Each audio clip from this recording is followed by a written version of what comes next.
Well, thank you all. I'm actually looking forward to this panel because the great deal about getting to moderate is that you get to follow your curiosity.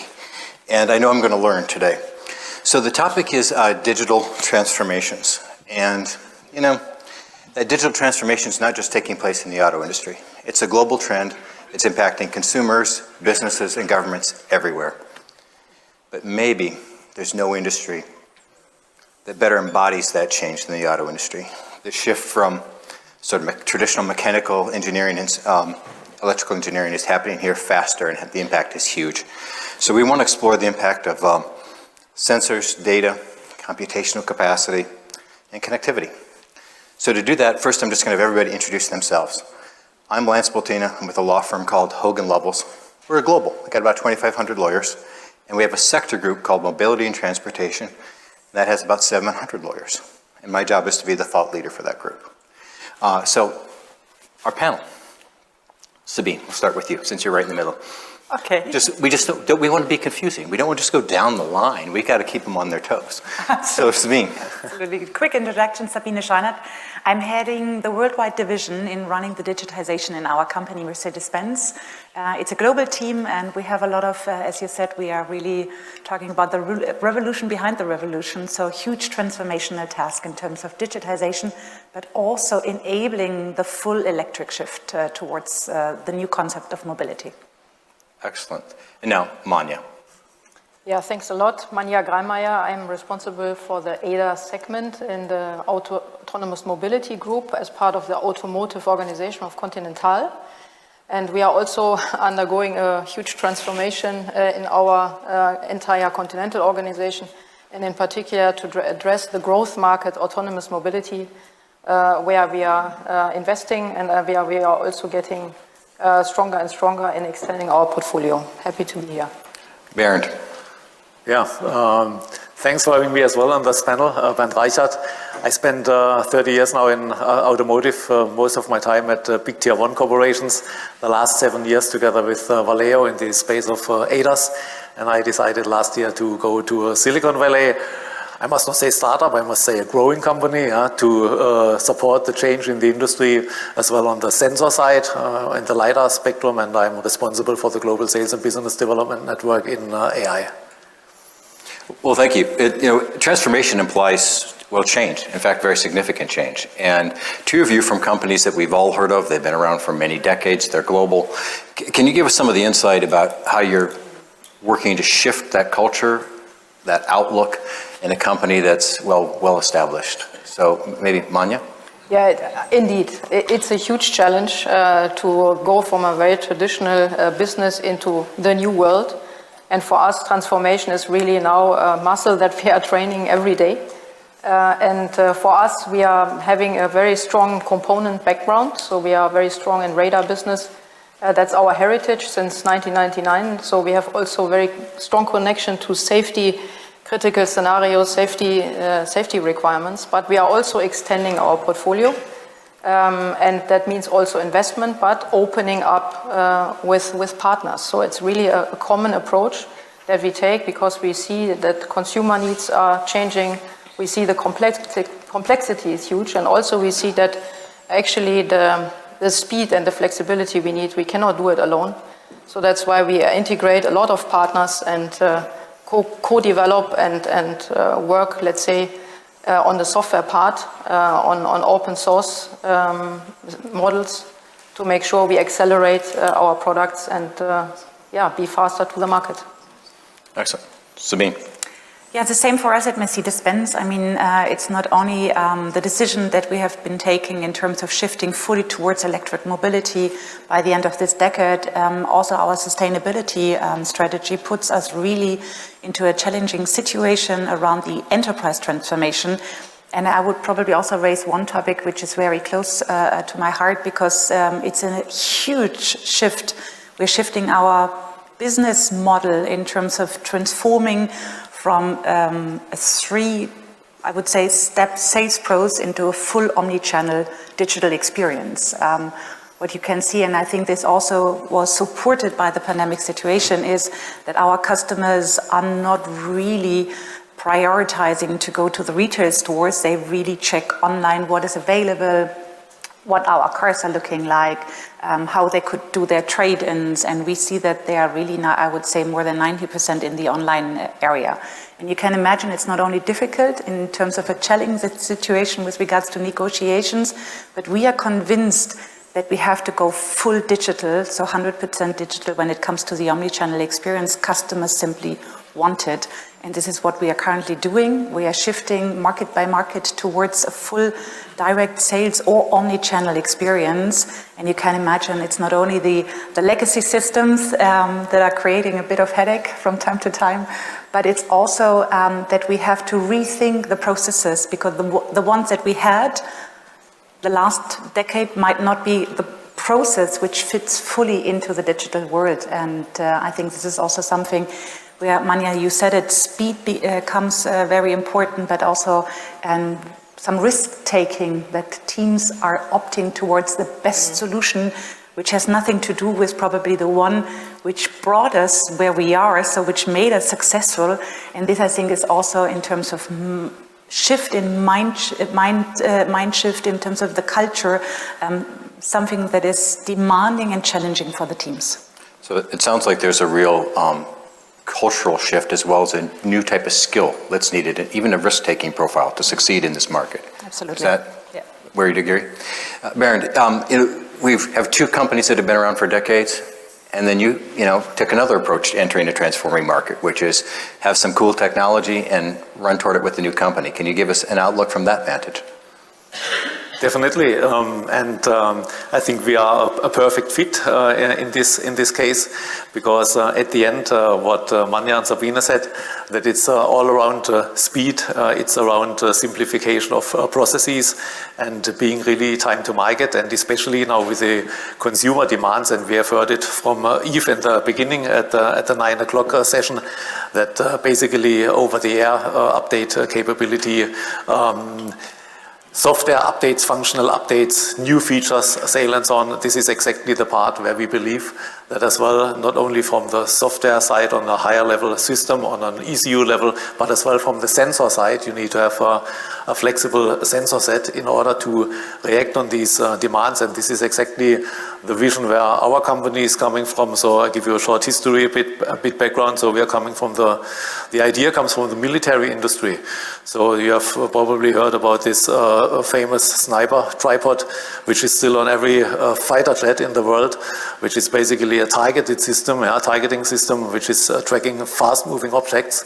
And you know it today from the cars, and all the premium OEMs here might forgive me when I say, but you still have the false positives, be it in every car, and sometimes the car is braking and you wonder, why is the car braking? What did the car see? And our system basically tries to exactly avoid that by really looking into that, what is important from the data, so that we come with the relevant data into the system in order to let the car maker make the final decisions and to give the right, I would say, driving experience to you. And with this flexible sensor set, we are able as well and will enable the OEM to update the systems, and even in the area of autonomous driving and active safety, to offer improved feature set by adapting the sensor over the time. And this is one of the topics where we can as well help to accelerate these processes and the speed of our, in this case, with our partner Continental. Yeah.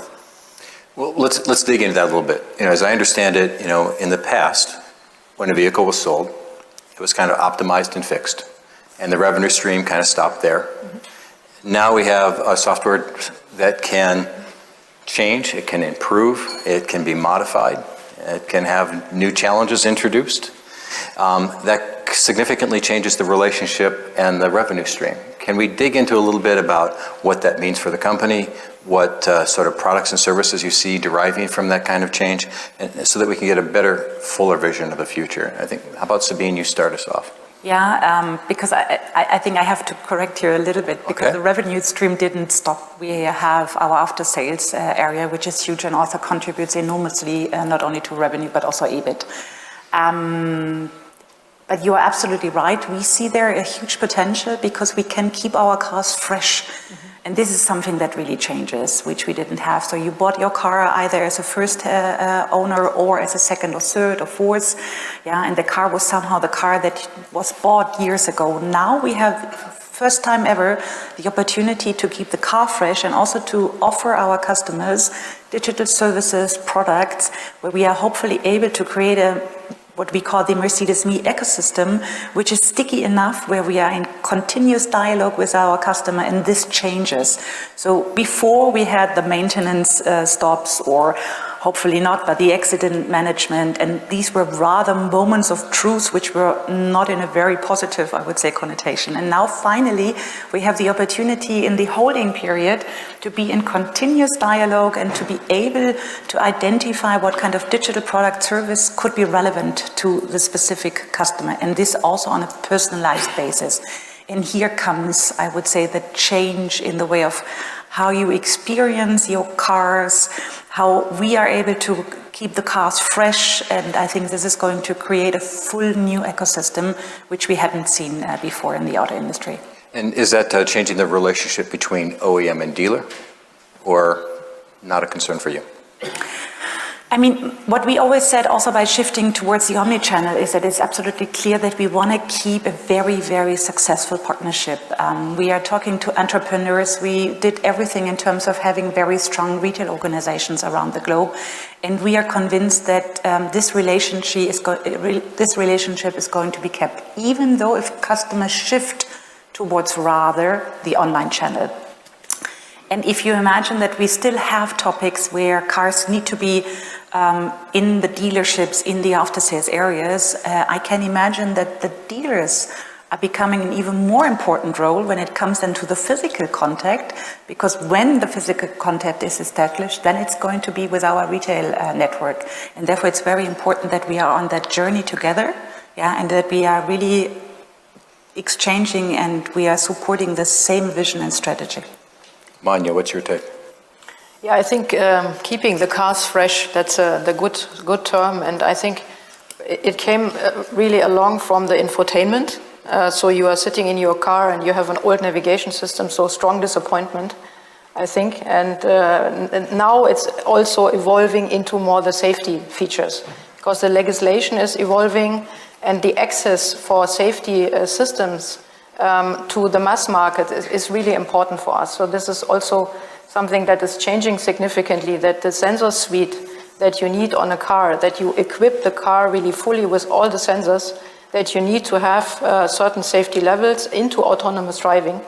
And that means that you then can upgrade the car and keep it fresh, and also allow, let's say, more people to have a safe car, and also start to adapt to the autonomous mobility world and really get used to shared mobility and get used to the benefits that it brings. For us, we see really new revenue pools. On the one side, really full sensor suites as we provide them, including the LiDAR with AEye, but also in system software, which means that we can fully integrate, but also that we can upgrade the functions when over-the-air update is assured. Well, Bernd, in your comments earlier, it was clear that the software is not just about infotainment, it's about safety and other things. Can you give us some more detail on that? First of all, safety must be a no-brainer in terms of it's a clear must. So even if we have a flexible sensor set, safety must always be ensured. But you can imagine, and congratulations to Mercedes having brought now with the approval from the KVA up to 60 kilometers per hour. So can you imagine if you would have a software definable and software configurable LiDAR sensor in this case, that if the legislation will allow, you could provide a nice update which you could sell to your customers and say, okay, as of July 1st, I will allow you to go 100 kilometers per hour. And the sensor can completely behave different by looking into other areas, and then do this with, I would say, reduced as well engineering effort and validation effort, still keep it safe and offer the customer a new experience. I think it would be for the OEM a fantastic opportunity to sell enhancement of features, but as well new features. And as we heard this morning, when the car is sold and the first buyer didn't buy a feature, that you could even add that with the second sale of the car. So I think this is a fantastic opportunity, and we are going to support that from the sensor side. Well, since we're talking about customers, one of my questions is also one of you in the audience put forward, privacy. So we've got sensors, we've got data, we've got that to optimize a lot of systems, providing products and services. There are privacy rules all over the world, legendary in Europe, maybe less sensitivity in China. The US is maybe in the middle somewhere. So Sabine, how do you look at those privacy? How do you control that? How do you make that work? Well, we have it right from the beginning. We have this privacy, data privacy, and also security by design whenever we're establishing an ecosystem and application is going live. What we are also doing is we want to put our customers more into the driver's seat when it comes to their data. And I think this is something where we are a little bit lacking also behind in terms of understanding, awareness. And I always said, how can it be that in particular Germans, we are downloading the WhatsApp app, without noticing anything about data privacy, and what we are sharing and what we are giving as, in terms of being okay with what happens with our messages and pictures, and why did we struggle so heavily whilst we were entering into the pandemic, and we were not even able to download the Corona warning app, which I think was, from a GDPR perspective, absolutely compliant. And here it comes that the sensitivity in terms of that we have to create an awareness around also when it comes to GDPR. I said earlier on, it could become a competition advantage, because if you really read GDPR, it shouldn't be a hindering momentum. It should kind of give trust to our customers that whatever we are offering GDPR compliant is something where our customers are in the driver's seat in deciding what kind of data is going to be utilized, what data we have, and it is up to them in terms of deciding. We launched some data privacy centers in our World Wide Web, in giving the opportunity to our customers in checking out and getting familiar, in deciding where they want to opt in, where they want to opt out. And I think this is something where I hope that all companies are joining that path in terms of really trying to not only sensitize the environment, but also society, that we are kind of confronting us with what it could mean, but also what kind of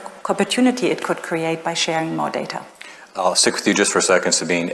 Earlier you mentioned the importance of sustainability, which makes me think of ESG. And the social side of ESG, some people put data and privacy management. Mm-hmm. What's your view on that? Is if privacy is something to put consumers in control, is that part of your company's ESG go-to-market as well? Yeah, data is one of the pillars in our sustainability strategy. And here it comes to data privacy, the way of how we, from an ethical point of view, we have decided to stand for as a company. And data is one strong pillar in the sustainability strategy. Manja and Bernd, do you have anything you'd like to comment on the privacy or cybersecurity or anything like that? Or? Yeah, look, for us as a technology provider from the sensor set, we have this fantastic partnership and collaboration with Continental. Continental is as well one of our investors in the company. I think the good thing is that we can really be focused, I would say, on the data which will be used to take decisions in the car. But in regards to GDPR and cybersecurity, I think we have a world-class partner who will, from a development point of view, take care that these mechanisms are all implemented, and this goes at the end hand in hand as our teams are very much close together and nearly seamlessly integrated, I have to say, especially as well from a physical distance, I have to say, because the main development team is in Santa Barbara of Continental. Our team is located in the Bay Area. So, and at the end, it's our common responsibility to respect these requirements from the industry, so that this is at the end GDPR compliant. Yeah. Well, Bernd, you've kind of led us down a path of, we have a traditional OEM, a well-known tier one supplier, and a new entrant. How is that software-defined vehicle, this digital transformation, changing that relationship between OEM, suppliers? It's got to be a big shift within the industry. Well, Sabine, you're with the OEM. Let's start with you. I would say that software is going to change the way of how we operate, where we see opportunities, how business models are changing. And what I can clearly state for my company is that I would say that software becomes a dominating part, in terms of not only the discussions that we have in our top management, but also when it comes to skills, what is needed in terms of shifting more and more towards a full software-driven, data-driven company. So very, very relevant for us. Okay. And actually also a huge challenge to find the talents to really change the dynamics and speak the language of software in the company, and also become more a learning organization, which we are growing into more and more, that we are also taking, as mentioned before, a different approach in our culture to say, okay, failure is normal, we learn from it, and then we move on. And this is completely a shift that we are also working on, that software becomes more our DNA than, let's say, the component side, but actually both needs to go together, and it's both is important, I would say. Bernd, do you have a view?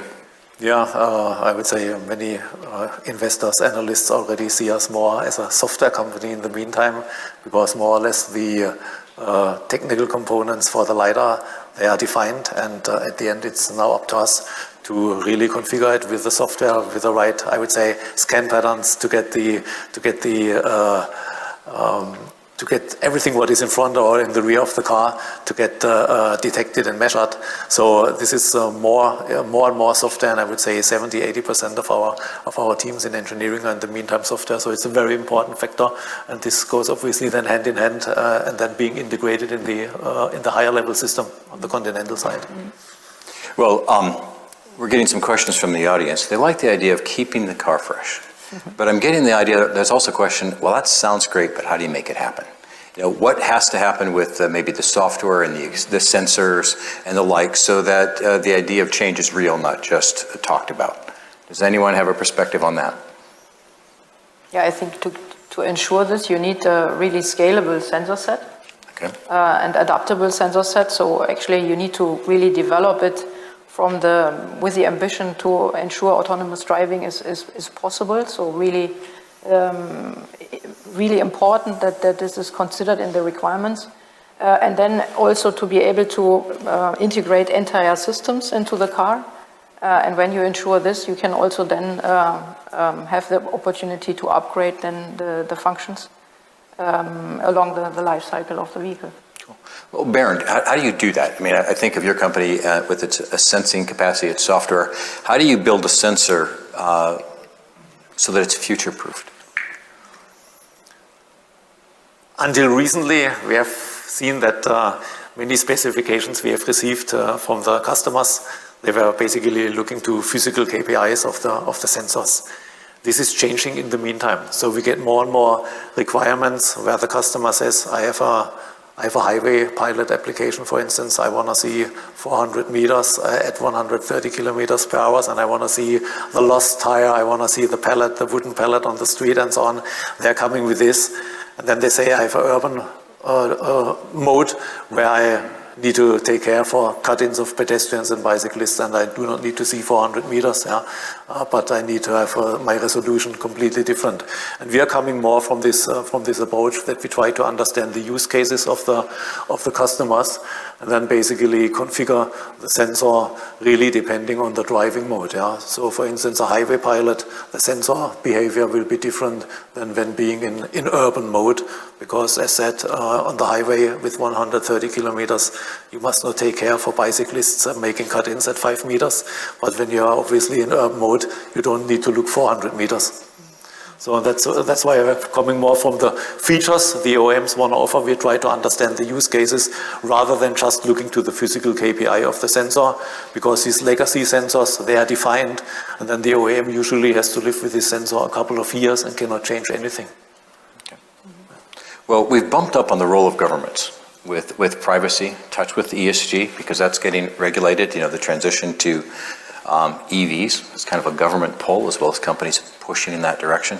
So I'm curious about the role of government regulation in this world of digital transformation. So I'm going to just ask you to kind of run with it. You could comment on how is the shift to EVs shifting our world? What has to happen regulatorily for this to realize the vision that you're trying to achieve? So Sabine, why don't we start with you? Well, let me try to take it from a very positive direction. I mean, the recent decision in terms of combustion engine, the full shift towards electricity. I mean, you can see always the glass half full or half empty, and let us try to see it from a half full perspective. I hope it gives now the right push towards also our decision. I mean, we took a very risky decision in shifting fully towards electric cars by the end of this decade. And I think we need to take that shift very seriously, not only from a corporate area, but also from an individual area. What we are currently doing is really trying to enable that our customers now also shift towards full electric offering by creating a bit more trust in terms of range anxiety. We still have in Europe in particular range anxiety. It comes to hopefully the heavy investments which are still needed in terms of the electric infrastructure when it comes to charging. Here we are trying to give some products in our World Wide Web in terms of where you find charging stations. We are looking also with other companies in terms of easing the process of charging, which still takes longer, which is a shift in terms of how customers were used to fuel it now to charge. But it also comes to an e-cost calculator. So what is this car all about and how much is it really costing me? And I think, again, we are trying to enable the shift towards full electric by offering those products digitally to our customers in terms of really, hopefully, in reducing the barrier that still customers have. All right. Well, Bernd, there's been autonomous drive vehicles, and the route to them is seen as strategically competitive geopolitically between the US, Europe, China. Everybody seems to want it, but yet the regulatory environment's kind of challenging. How do you look at the regulatory structure and maybe where vehicles are rolled out or designed? Do you have any concerns there?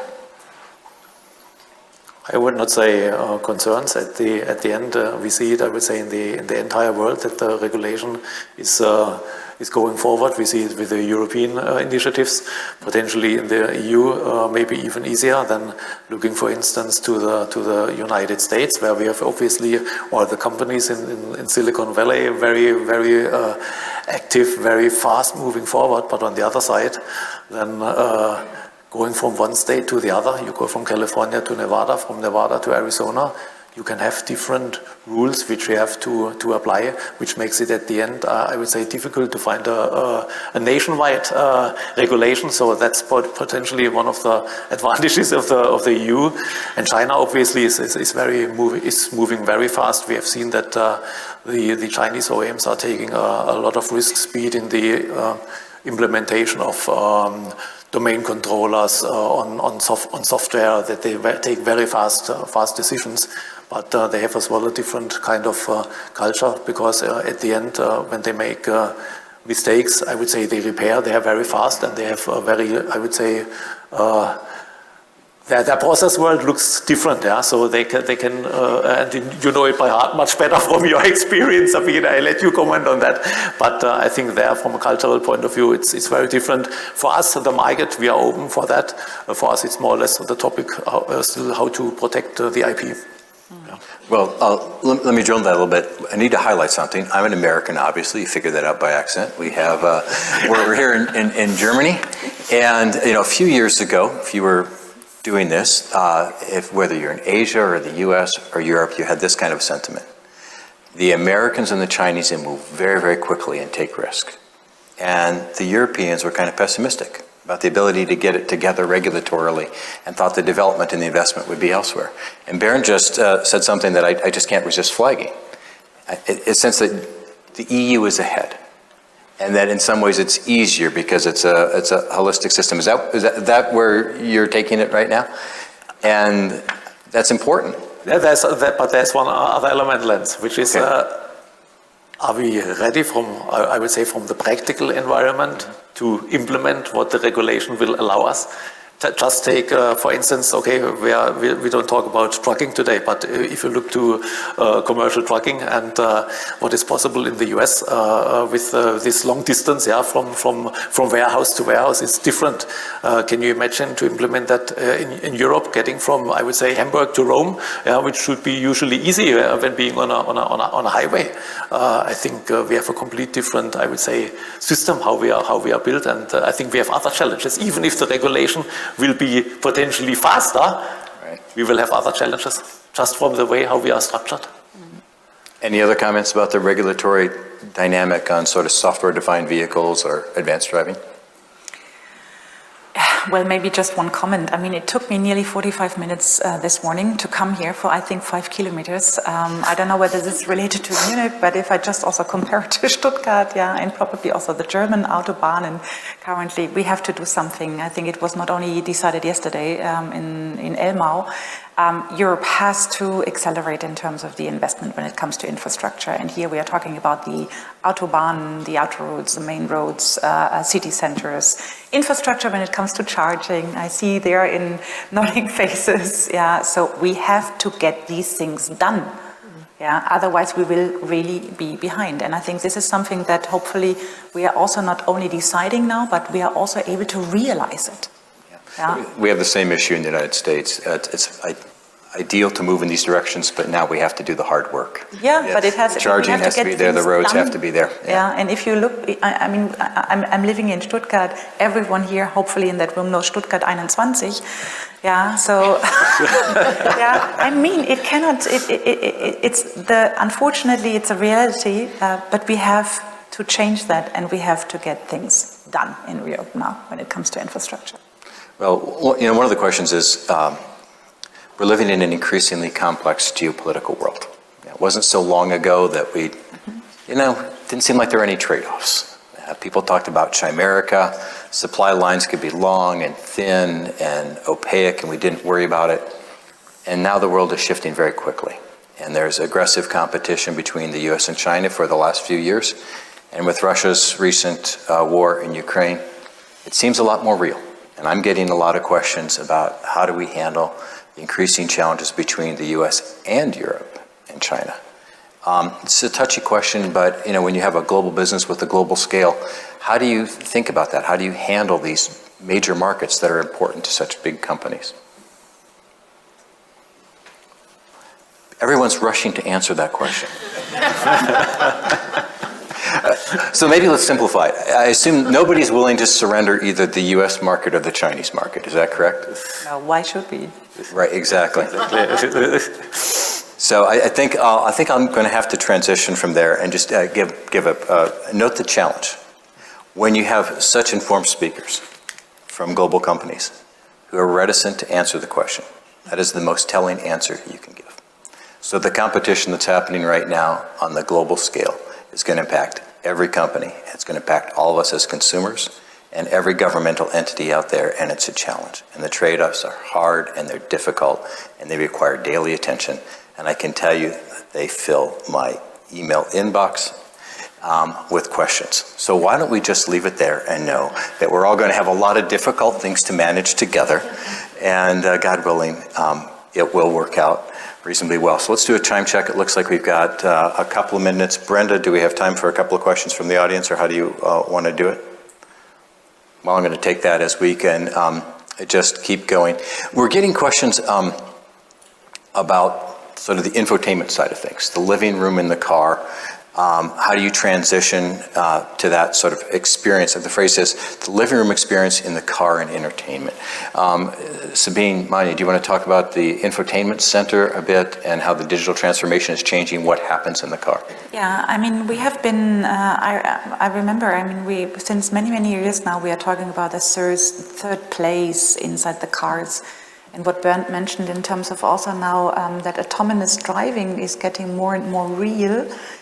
we will see it. So people will spend time in their cars, not only because they are in traffic jams, and I was this morning here in Munich, and 45 minutes is a long time to wait, and then you are able to do other things whilst your car takes over then the driving control.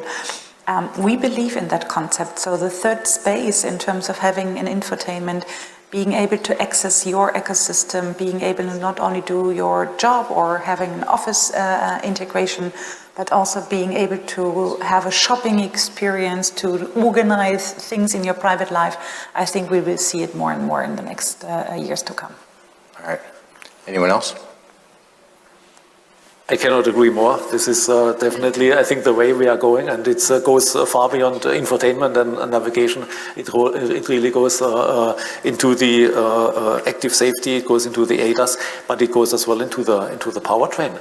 I was thinking about the use case, what you could do, for instance, with these flexible systems. If I would say you want to have a nice sporty ride on the weekend with your car, and then you give it to your son who has just made the driver's license.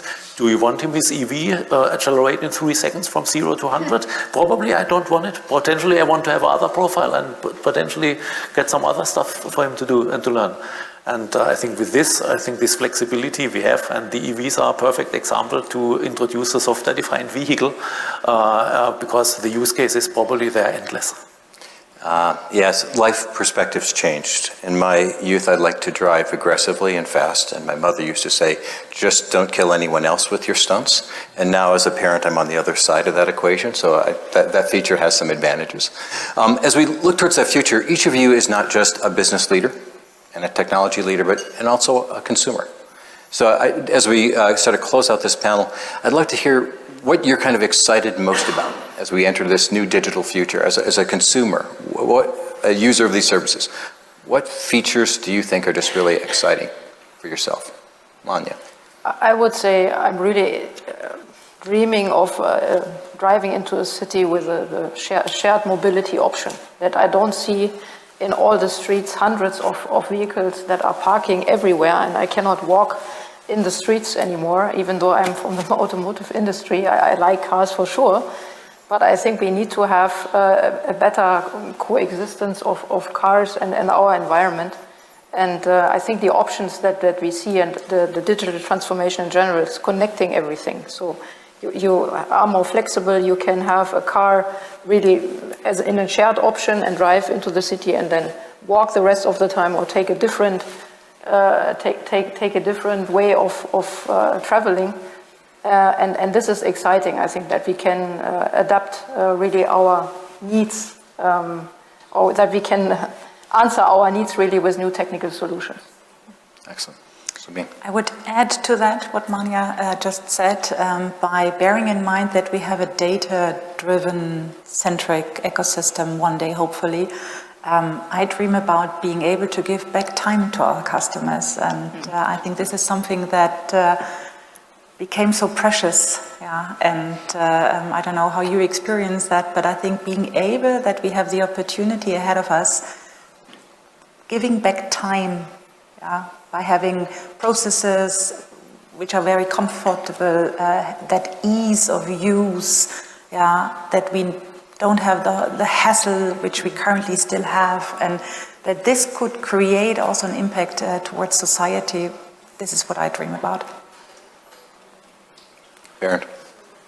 Yeah, I believe that today when you leave with your new car at the dealer, as soon as you leave the exit, you have already lost 10 to 15% of the value. I think that with these new business models, I think there's really a chance to keep this car up to date, and especially looking to the global markets with this really turn down of the yearly volumes. It was in the past years, it was all around volumes. Nobody was talking about margins and profits, and I think to support, in this case as well, the sustainability and the environment, I would say as well then probably having less car, but having a better usage, because currently the car is used between 3 and 5% a day, and 95% of the day the car is standing. So that would be my wish for the future. I find myself not able to resist answering my own question, which is in addition to time, in my distant past of economics, the cost of transportation is critically significant for economic development and for an individual. And when we can not spend as much time and we can have lower costs, on average people spend about 8% of their budget on transportation, that's a big pull. And that's really important for economic development. And I've been a part of some research in the US that shows those advanced vehicles will really advance economic development for the poorest elements of society. And one other thing, my parents, I remember having to take away the car keys in rural America. And that meant that they were completely and utterly stranded in their house in a small town, 75 miles from a doctor. And new types of transportation will really transform people's lives as they age. And I think that's really an exciting future. So we've got some challenges to go through technologically, regulatorily, with global scale, but I think the future is going to be really amazing. And I really want to thank all three of you for helping create that future for the benefit of all of us. So I guess it's back over to Brenda for our next session. Thank you all. Thank you. Thank you.